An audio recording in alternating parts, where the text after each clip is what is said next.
Code Talker by Joseph Bruchac, Chapter 8, New Recruits. Meanwhile, the interviews to find that first group of Navajos for special duty were going on. 2 weeks passed before they had finally chosen all of the men they wanted for that first group, 29 in all. Each man was physically examined at Fort Defiance Public Health Service and carefully questioned to be sure he was really able to speak both Navajo and English fluently. Each man's age was checked too. No one over 32 or under 17 was supposed to be accepted. But one of those chosen, Carl Gorman, was actually 35, although he listed his age as 32. Another man, William Yazzie, was only 16, but said he was a year older. All through this period of selection, no one was told what the special duty would be. Early on the morning of May 4th, 1942, those 29 men of what would be the first all-Navajo platoon, the 382nd, boarded a bus at Fort Defiance. Some of their friends and families watched as the bus headed southeast in the direction of Sudzit, Mount Taylor, the sacred peak that marks the southern boundary of Dinétah. Then they were gone, vanished. It was as if they had fallen off the face of the earth, for no word was heard from them. Not a single letter was received by any of their families who had been left behind. A month passed, and then another month. Now their families back home were getting worried. Some knew a little bit about the armed forces from having served in World War I. After 6 weeks of boot camp, new recruits are always given a 10-day pass. But not one of those 29 men came home on leave, and there were still no letters. Wilsie Bitsy's father was a schoolteacher.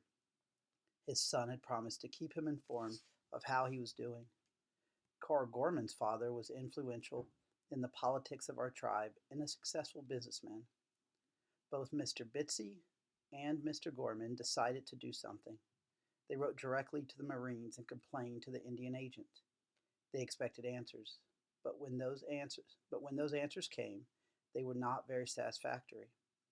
All they were told was that their sons were doing well, but they were on special duty and could not communicate with anyone.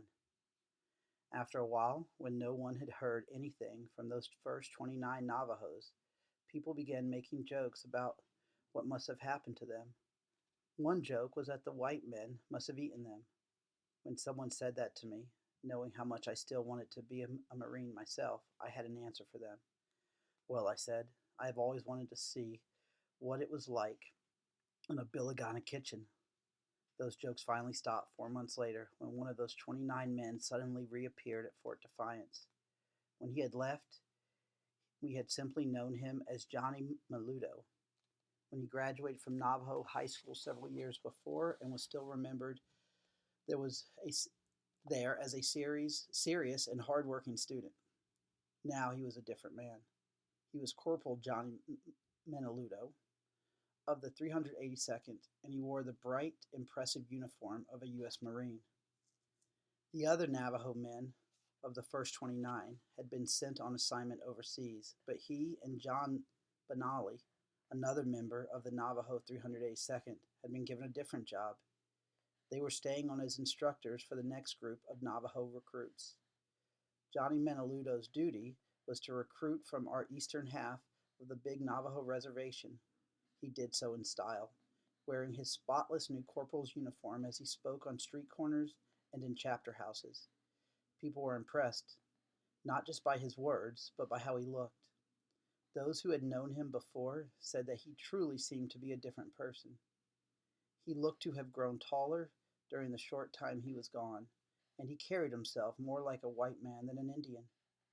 When he came to our high school and spoke to the student body, his words reverberated in my mind like drum beats. The Marines, he said, are the best of the best.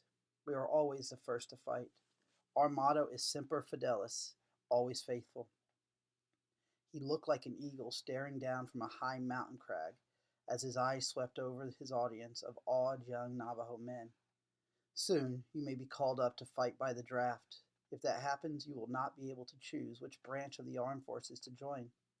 If you make your decision now, you can be sure that you will join the proud and few and become a Marine. I was thrilled by his words and by the way he looked. I had never seen any Navajo who stood up so straight on the presence of important white men, in the presence of important white men like our principal and several businessmen who sat behind him on the stage as he spoke. They were intent on his every word. He carried himself with such self assurance and pride that even those big Biliganas were impressed. When his talk was over, I quietly made my way up to the front to listen to more of what he had to say. I did not ask him any questions, but listened closely as he spoke. He believed that any Navajo joining up would have a better chance of getting through boot camp than your average Biligana. His own platoon had been the first ever all Indian platoon in the history of the Marines, and his instructors had not known what to expect, but the Navajos had surprised them all. In boot, Johnny Menaluto said, a good many of those average men who hope to be Marines can't stand up to the physical challenges. He swung his hand to one side in a dismissive gesture.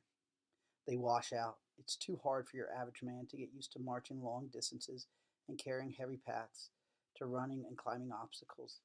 It's too difficult to be brave in the face of gunfire.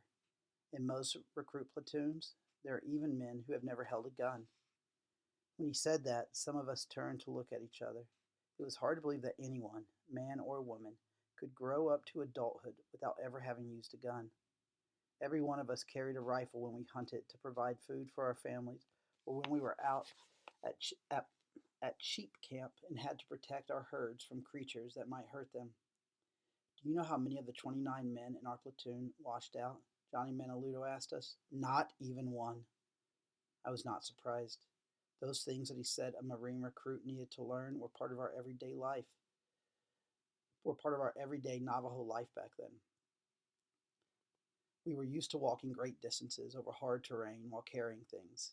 We would stay out with our herds of sheep overnight and in the worst weather. Going for 2 or 3 days without eating was not unusual for us, even those of us who had gone off to boarding school. I did not sign up that day, but my mind was made up. Even though I was now 16, and even though I was still small for my age, I knew in my heart that it was my time to serve as a warrior. I would wear a beautiful uniform and go to see strange places. I would wait no longer. Soon, very soon, I would finally become a Marine.